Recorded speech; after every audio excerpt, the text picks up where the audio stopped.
प्रिय छात्रों, मिथिलेश ज्ञान एकेडमी में आपका हार्दिक स्वागत है। आज हम लोग पढ़ेंगे प्रश्नावली 5.2 का प्रश्न क्रमांक 15,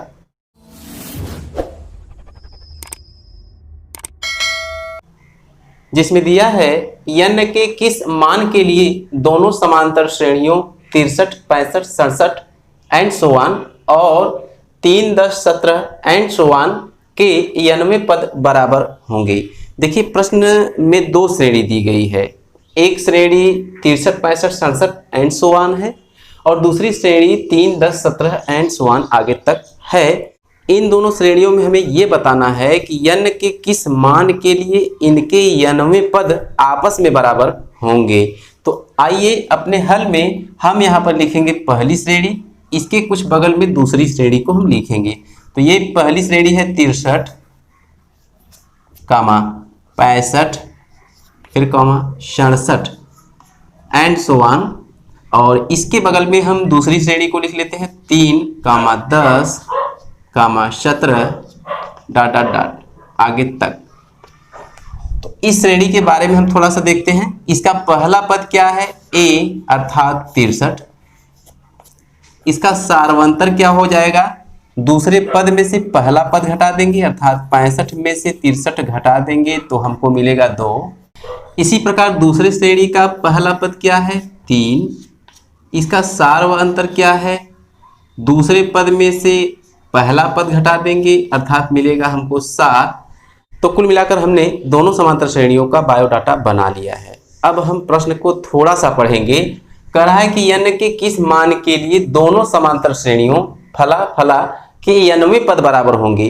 तो 99 पद का formula a plus n minus 1 into D होता है। तो हम यहाँ पर लिखेंगे सूत्र, क्या लिखेंगे? सूत्र n वां पद, ऐसे लिख देंगे n वां पद बराबर a plus n minus 1 into D. अब इसी फार्मूले को हम इसमें भी लगाएंगे और इसी फार्मूले को हम इसमें भी लगाएंगे।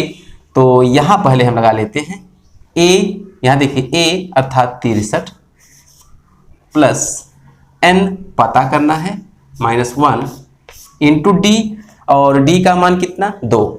यहाँ ब्रैकेट में लिख देंगे 2।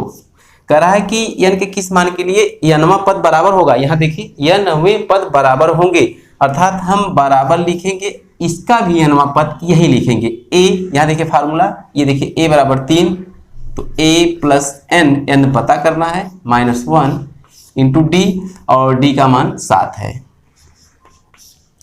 थोड़ा सा फिर से समझ लीजिए। हमने पहली समांतर श्रेणी का 99 पद इधर लिख लिया, दूसरी समांतर श्रेणी का 99 पद यहाँ लिख लिया। ये प्रश्न हमसे कह रहा है कि 99 पद बराबर होंगे, तो हमने दोनों को आपस में बराबर कर भी लिया। लिख देंगे या, ध्यान से देखिए यहाँ पर 63 है, यहाँ 3 है, उठा के हम इस साइड लाएंगे तो माइनस का 3 हो जाएगा, प्लस इसको देखिए 2 का गुणा n माइनस 1 दोनों में होगा, तो n में होगा तो 2n हो जाएगा, 2 का गुणा माइनस 1 में होगा तो माइनस 2 हो जाएगा, बराबर 3 तो इधर चला गया है।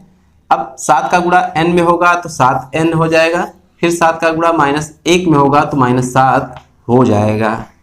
या देखिए 63 में से 3 घटा देंगे हमको मिलेगा 60 प्लस 2n माइनस 2 बराबर 7n माइनस 7। तो कुल मिलाकर हम n वाले पदों को एक तरफ और संख्याओं को एक तरफ कर लेंगे अर्थात 2n को उठा के हम उस साइड लेकर चलेंगे तो हो जाएगा, वहाँ पर 7n पहले से है और 2n जाएगा तो माइनस का 2n हो जाएगा।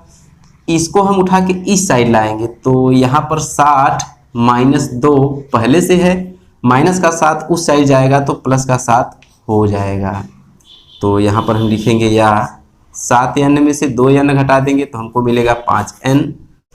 तो यहाँ पर देखिए 60 में 7 जोड़ देंगे 67 मिलेगा, और 67 में से 2 घटा देंगे 65 मिलेगा, तो ये हमको 65 मिला। तो फिर से लिख देंगे या केवल n बराबर 65/5, तो 5 1 का 5, 13 पंजे 65 होता है, अर्थात n बराबर हमको मिला क्या? 13। तो n बराबर 13 इस दिए गए प्रश्न का हल है, अर्थात इसी का आंसर है। तो आज की वीडियो में बस इतना ही, फिर मिलेंगे अगले क्वेश्चन के साथ अगली वीडियो में। तब तक के लिए धन्यवाद।